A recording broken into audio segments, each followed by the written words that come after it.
Hi, my name is Daniel Ropa. I'm a PhD student at New York University. I'm doing my doctoral studies in the Department of Spanish and Portuguese, and I am very, very passionate about human rights and equality in Jamaica and the Anglophone Caribbean in particular.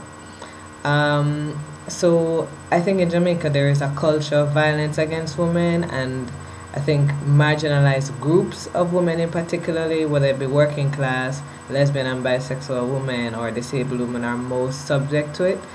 And I think that those of us who occupy any of those groups need to come forward and talk about their experiences. And one of the things that I think needs to happen, is first of all for women to get together and to utilize the resources that are available to us, whether it be rape survivor organizations, women's rights groups, and come forward and publicly share what is the reality of living in Jamaica as a woman. How do you navigate your life in Jamaica? I think needs to be talked about.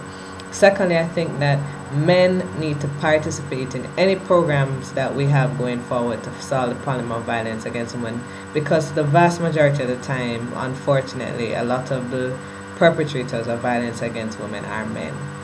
And so, one of the things that I think the government can do is to perhaps find a group of men, and there are many in Jamaica who are very, very passionate about, protecting their sisters, their mothers, their daughters against violence, and have them go into schools and start to reach out to the young boys, because if you want to change the culture of violence against women, you have to start rethinking how we socialize young boys.